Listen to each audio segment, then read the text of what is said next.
Hello guys, welcome back to my page. আমি নবনীতা এবং আমি চলে এসেছি আবারও একটা নতুন ভিডিও নিয়ে। আশা করি তোমরা সবাই ভালো আছো এবং আমিও খুব ভালো আছি। তো আজকে সকাল সকাল উঠেই চলে এসেছি, দেখতেই পাচ্ছ কতগুলো নীলকণ্ঠ ফুল তুলে নেব। কারণ আমি আমার নামের যে চ্যালেঞ্জটা নিয়েছিলাম যে আমি আমার নামের লেটারের খাবারগুলো খাবো, তো আমি ফার্স্টে ন দিয়ে সব খাবার খেয়েছি, ব দিয়েও খেয়েছি, কিন্তু আবার এসেছে সেই নয়ের পালা। তো ন দিয়ে একবার তো খাবারগুলো খেয়ে নিয়েছি, তাই ভাবলাম আজকে একটু নীল রঙের খাবার খাওয়া যাক। তার জন্যই সকাল সকাল ভাবলাম যে তাহলে একটু চলো চা খেয়ে নিই। তাই এখানে চলে এসেছি, দেখলাম এই গাছটাতে অনেকগুলো নীলকণ্ঠ ফুল ফুটে আছে। তো চলো এই ফুলগুলোকে সবগুলোকে তুলে নিই, তারপর বাড়ি গিয়ে চা খাবো। আমি এর আগে কোনোদিনও নীলকণ্ঠ ফুলের চা খাইনি, এটা আমার ফার্স্ট টাইম এক্সপিরিয়েন্স। দেখা যাক কেমন লাগে খেতে, আমার একদমই জানা নেই। তোমরা যারা যারা খেয়েছো অবশ্যই আমাকে বলো যে কেমন লাগে খেতে। আর এই চা খাওয়া নাকি শরীরের জন্য খুব উপকারী, মানে অনেক ভিডিওতে আর কি দেখেছি, আমি জানি না। তো চলো, এখানে আমার ফুলগুলো সব কোরানো হয়ে গেছে, দেখতে পাচ্ছ যে আমি কতগুলো ফুল পেয়েছি। তো এবার এই ফুলগুলো নিয়ে যাই, বাড়ি যাই। এবার আমি বাড়ি চলে এসেছি, এবার এই ফুলগুলোকে আমি একটু জলে ভালো করে ধুয়ে নেব। ধোয়া হয়ে গেলে গ্যাসে একটা পাত্র বসিয়ে দেব, তারপরে সেটাতে 1 কাপ জল দিয়ে দিয়েছি। জল দেওয়ার পরে আমাকে জলটা ফুটে যাওয়া অবধি অপেক্ষা করতে হবে। তারপরে যখন জলটি ফুটে যাবে, তারপর আমি যে ফুলগুলোকে ধুয়ে রেখেছি সেই ফুলগুলোকে এই ফুটন্ত জলের মধ্যে দিয়ে দেব। দিয়ে আমি কিছুক্ষণ এটাকে 5 মিনিট মতো জ্বালিয়ে নেব।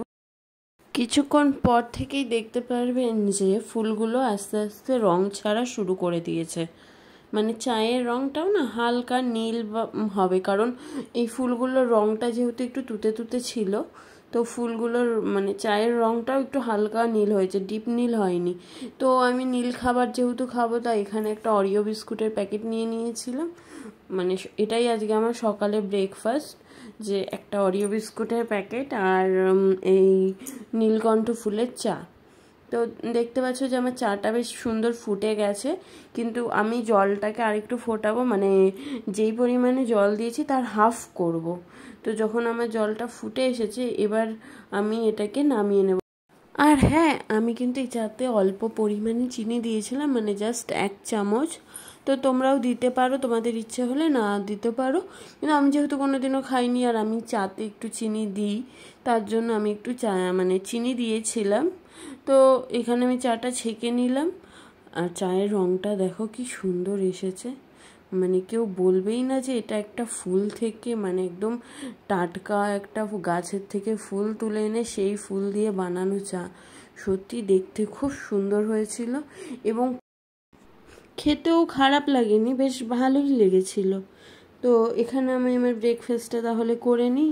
সকালে টিফিন খেয়ে চলে গেছিলাম রান্নার দিকে, কারণ নীল দিয়ে তো কোনো খাবার কিনতে পাবো না, তার জন্য চলে গেছি রান্নাঘরে। তো ফার্স্টেই গ্যাসে একটা কড়া গরমের জন্য বসিয়ে দিয়েছি।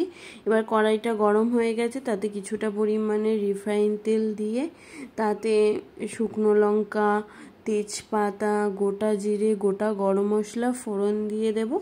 তারপরে সেটা একটু ভাজা হয়ে গেলে তাতে কিছুটা পরিমাণে পেঁয়াজ কুচি দিয়ে একটু ভালোভাবে নেড়ে চেড়ে নেব।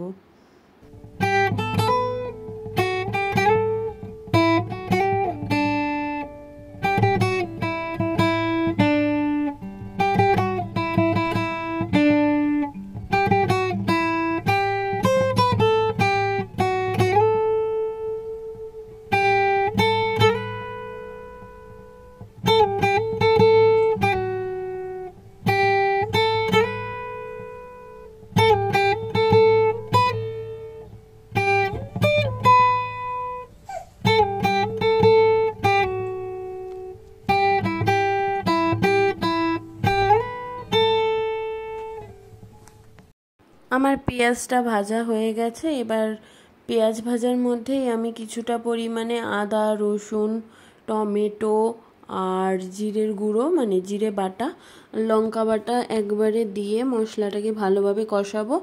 আর 1 চামচ হলুদ দিয়ে দেবো, দিয়ে এই মশলাটাকে ভালোভাবে কষাবো কিছুক্ষণ। আর এই মশলা কষানোর সময় গ্যাসের ফ্লেম একদম লোতে রাখবে, কারণ নয় মশলাটা পুড়ে যাবে। তো মশলাটা ভালোভাবে কষাবো যতক্ষণ না তেল ছেড়ে দেয়। এবং মশলা কষানো হয়ে গেলে যেই বাটিটাতে আর কি মশলাটা আমি বেটে রেখেছিলাম, সেই বাটিটায় কিছুটা পরিমাণে জল দিয়ে সেই জলটা দিয়ে আবার একটু মশলাটাকে ভালোভাবে কষিয়ে নেব। কারণ মশলা যত ভালো কষানো হবে রান্নার টেস্ট তত ভালো হয়। আর এদিকে আমি মশলা কষাতে কষাতে অন্য দিকের গ্যাসে আমি ডিমগুলোকে হালকা ভেজে নেব। আমি ডিমগুলো ভাজার সময় নুন হলুদ দিতে ভুলে গেছিলাম, কারণ তাড়াহুড়ো করে করতে করতে আমি ডিমটাকে ভাজার কথা মাথা থেকে বেরিয়ে গেছিলো। এইদিকে মশলা কষানো বসিয়ে অন্য গ্যাসে একটা কড়া দিয়ে ডিমটাকে হালকা ভেজে নিয়েছি। আর এইদিকে দেখো আমার মশলাটাও অনেকটা কষে এসেছে, তাই এতে কিছুটা পরিমাণে লবণ দিয়ে আবার একটুখানি নেড়ে চেড়ে নিয়ে আগের থেকে যে সেদ্ধ করে রাখা আলুটা ছিল সেই আলুটা এই মশলার মধ্যে দিয়ে দেব, দিয়ে সেটাকে একটু ভালোভাবে কষিয়ে নেব। আর ওই গ্যাসে ডিমটা ভাজা হয়ে যাওয়ার পর ডিমটাকে আমি নামিয়ে দিয়ে তাতে আমি কিছুটা পরিমাণে গরম জল বসিয়ে দেব। আর হ্যাঁ, আমি একটু রঙের জন্য একটু কাশ্মীরি লঙ্কার গুঁড়ো ব্যবহার করেছিলাম। হ্যাঁ, এটা দিয়ে এই খাবারটা কিন্তু নীল রঙের খাবারের মধ্যে পড়ছে না। মানে আমি আজকে নীল রঙের একটা অন্য রেসিপি বানাবো, কিন্তু সেটার সাথে খেতে সেটা তো তুমি খালি খেতে পারবে না, সেটা খাওয়ার জন্য তোমার সাথে একটা কোনো সাইড ডিশ দরকার। তার জন্য আমি একটু ডিম আলুর ঝোল বানিয়ে নেব। তো এইখানে দেখো আলুগুলো দিয়ে মশলাটা বেশ ভালো কষানো হয়ে গেছে, এবং ওই অপর দিকে গ্যাসে যে জল গরম বসিয়েছিলাম সেই জলটাও ফুটে গেছে। তো আমি এখানে আলুর মধ্যে সেই জলটা দিয়ে দেব, দিয়ে ভালোভাবে একটু নেড়ে ছেড়ে একটু আলুটাকে সম্পূর্ণ সেদ্ধ হওয়ার জন্য রেখে দেবো, ঝোলটা যাতে ফুটে ওঠে। 2 মিনিট পর যখন ঝোলটা ফুটে উঠবে তখন আমি তাতে ওই ভেজে রাখা ডিমগুলো এক এক করে সবকটা দিয়ে দেব, দিয়ে সেটাকে আবার 5 মিনিটের জন্য একটু জ্বালিয়ে নেব। 2 মিনিট পরে দেখো ঝোলটা একদম টকবক করে ফুটে উঠেছে এবং আমার আলুগুলো সব সেদ্ধ হয়ে গেছে। তো আমার ডিমের ঝোলটা রেডি হয়ে গেছে। আমি একটু ঝোল ঝোল রেখেছি, তার কারণ আলু এখানে অনেকগুলো আলু রয়েছে, তা আলুগুলো অনেকটা ঝোল টেনে নেবে। তো এবার আমি গ্যাসটা সিম করে রেখে দেবো কিছুক্ষণের জন্য। আর ওদিকে আমি বলেছিলাম না যে আজকে আমি একটা নীল রঙের খাবার শেয়ার করব, তো সেটার জন্য আমি এখানে বাজার থেকে অনেকগুলো নীলকণ্ঠ ফুল কিনে এনেছি। আর বাজারের এই নীলকণ্ঠ ফুলগুলো না 4 পাপড়ির ছিল বা 5 পাপড়ি বলে, আমি এটার নাম ঠিক জানি না, কিন্তু এই ফুলগুলোর রঙগুলো অনেকটা ডিপ ছিল। আমি বাড়ি থেকে যে ফুলগুলো তুলেছিলাম সেই ফুলগুলোর রং আর এই ফুলগুলোর রঙের মধ্যে অনেকটাই পার্থক্য ছিল। তো এখানে আমি ফুলগুলোকে নিয়ে নিয়েছি সবকটা, এবার ফুলগুলোকে আমি ভালোভাবে দেবো।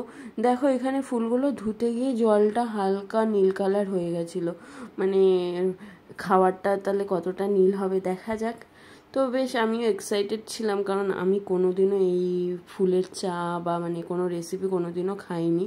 তো এইদিকে আমি একটা গ্যাসে কড়া বসিয়ে দিয়েছি, আর এইদিকে দেখো ডিমের ঝোলটা যে নামিয়ে রেখেছি এখন কত সুন্দর রং হয়ে গেছে এবং দেখতে কি সুন্দর লাগছে।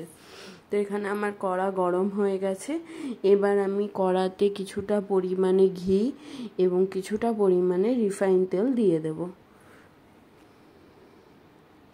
আর অন্যদিকের গ্যাসে আমি কিছুটা পরিমাণে জল গরম হতে বসিয়েছি। আমি 3 কাপ চালের পোলাও বানাবো ভেবেছি। তো 3 কাপ চালের ডাবল জল যেহেতু 6 কাপ হয়, তো আমি ওখানে 8 কাপ মতো জল গরম বসিয়েছি, কারণ আমি 2 কাপ জল রেখে দেব। এবং সেই 2 কাপ জল দিয়ে আমি কি করব সেটা জানার জন্য আমার এই ভিডিওটা পুরো দেখতে হবে এবং নেক্সট ভিডিওটাও দেখতে হবে। তাহলে এখানে আমার জলটা দেখছি গরম হয়ে গেছে, এবার আমি ফুলগুলো সবকটা ফুল সেই গরম জলের মধ্যে দিয়ে দেব। আর এই ফুলগুলোকে আমি 5-6 মিনিট অবধি জ্বালাবো, তার জন্য আমি রেখে দেব। এবার এই দিকে চলে আসি, এইদিকে দেখছি আমার তেল আর ঘিটা প্রায় গরম হয়ে গেছে। এবার এতে আমি কিছু পরিমাণে তেজপাতা আর গোটা গরম মশলা দিয়ে দেব। সেগুলো একটু ভাজা হয়ে গেলে আমি যে 3 কাপ গোবিন্দভোগ চাল মেপে রেখে দিয়েছিলাম, সেই গোবিন্দভোগ চালটাকে আমি চালটাকে ভেজাইনি, আমি একটা শুকনো কাপড় দিয়ে ভালোভাবে মুছে রেখে দিয়েছিলাম। সেই চালটাকে আমি এই তেলের মধ্যে দিয়ে বা চালটাকে একদম গ্যাসটাকে সিম করে নিয়ে চালটাকে সুন্দরভাবে ভেজে নেব। এই সময় কিন্তু গ্যাসটা একদম সিমে রাখতে হবে, কারণ গ্যাস বাড়ালেই চালগুলো পুড়ে যেতে পারে, ভাজা হবে না। তার জন্য গ্যাসটাকে একদমই বাড়ানো যাবে না, সেটাকে একদম সিমে রেখে সুন্দর করে একদম ভাজতে হবে চালগুলোকে। আমি আগে হলুদ পোলাও বা বাসন্তী পোলাও বানিয়েছি অনেকবারই, কিন্তু এই নীলকণ্ঠ ফুলের পোলাওটা বানাইনি। আজকে নীল রঙের খাবার খাওয়ার যেহেতু চ্যালেঞ্জ নিয়েছি, তার জন্য এটা বানালাম। তো দেখো এইদিকে চলে আসি, এইদিকে জলটা অনেকটাই নীল হয়ে গেছে, ফুলগুলো অনেকটা পরিমাণে রং ছেড়ে দিয়েছে। আর দেখো যেই ফুলগুলো না রং ছেড়ে দিয়েছে, ফুলগুলোর কালার হালকা হয়ে যাচ্ছে আর জলের কালার তত ডিপ হচ্ছে। তো আরও 5 মিনিট মতো রাখবো একদম টকবক করিয়ে ফুটানোর জন্য। আর এইদিকে আসি, দেখি এইদিকেও আমার চালটা ভাজা হয়ে গেছে অনেকটা। এবার এতে আমি পরিমাণ মতো কিছুটা পরিমাণে কাজু কিশমিশ দিয়ে আবার একটু ভালো করে ভাজবো, এবং এই ভাজার সময় কিছুটা পরিমাণে স্বাদ মতো লবণ দিয়ে নেব, দিয়ে চালটাকে একদম সিম করে ভাজতে থাকবো।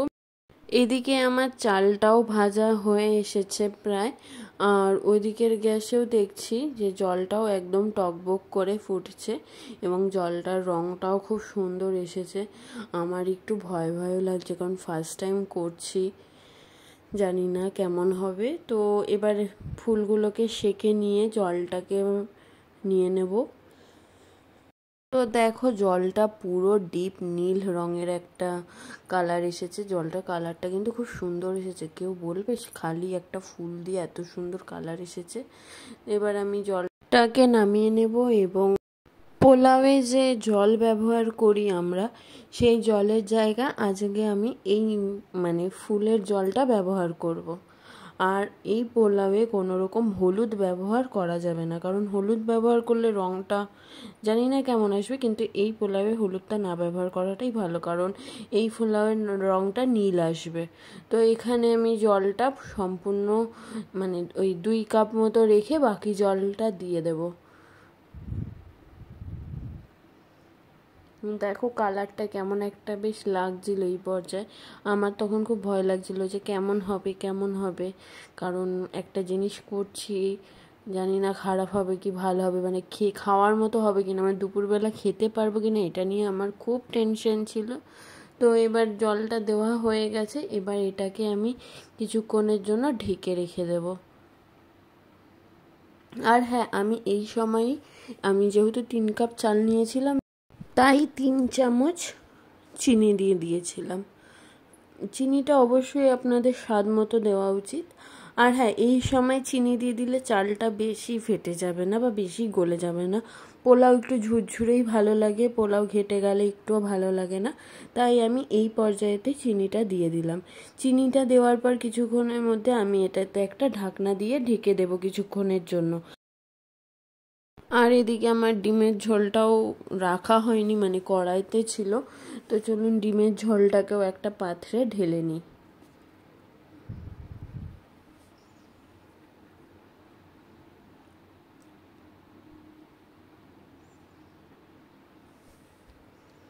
তো আপনারা বুঝেই গেছেন যে আজকে আমার দুপুরের মেনুতে কি কি থাকছে। এই অপরাজিতা বা নীলকণ্ঠ ফুলের পোলাও আর এই ডিম কষা, কারণ নীল দিয়ে তো কোনো খাবার হয় না, নীল রঙের তো কোনো খাবার হয় না, তো এটাকে বানিয়েই নিতে হবে। কিন্তু বা ডিমের ঝোল তো নীল বানানো যায় না, তার জন্য নীল রঙের পোলাও আর নীলকণ্ঠ ফুলের চা, এই দুটোই হয়েছে। তো এখানে আমি 5 মিনিট পর এসেছি, দেখুন আমার পোলাওটা অনেকটা হয়ে এসেছে, কিন্তু আরেকটু হবে। তো আমি একটুখানি নেড়ে দিলাম নিচটা, যাতে লেগে না যায়, কারণ লেগে যাওয়ার খুব চান্স থাকে। আর আমি জল দেব না, কারণ দেখতে পাচ্ছেন গায়ে কিন্তু হালকা হালকা জল এখনও রয়েছে। এখন যদি আমি জল দিই তাহলে কিন্তু সেই জলটা বেশি হয়ে যাবে। তো আমি এটাকে একটু নেড়ে চেড়ে নিয়ে কিছুক্ষণের জন্য রেখে দেব সিম করে, এবং কিছুক্ষণ পর দেখুন যে অনেকটাই হয়ে এসেছে। এবার এটাতে আমি ওপর দিয়ে কিছুটা পরিমাণে ঘি দিয়ে দেব। ঘি দিয়ে আমি এটাকে গ্যাসটাকে বন্ধ করে গ্যাসটাকে বন্ধ করে ঢেকে রেখে দেবো। যেটুকু হয়নি সেটুকু না এই গরম ভাপে হয়ে যাবে। পোলাওটার রঙটা কিন্তু খুব সুন্দর এসেছে, পুরো একটা যে নীল কালারটা এসেছে খুব সুন্দর লাগছিল দেখতে। জানি না ভিডিওতে কেমন লাগছে, বাট সামনাসামনি দেখতে কিন্তু খুব সুন্দর লাগছিল। তো আমি এখানে চলে এসেছি এবার দুপুরবেলা খেতে। তো এবার আমি ঢাকনাটা সরিয়ে নেব। দেখো এখানে পুরো পোলাওটা ঝুরঝুরে একদম হয়ে রয়েছে। এবার এটাকে আমি একটা বাটিতে কিছুটা পরিমাণে তুলে নেব থালাটাকে সাজানোর জন্য। তো বাটিতে সুন্দর করে পোলাওটাকে চেপে নিয়ে সেই বাটিটা থালার উপরে উল্টে দিলে বেশ সুন্দর বাটির আকারে আর কি ভাতটা বসবে। তার জন্য এত কাজসাজি, আর কিছুই নয়।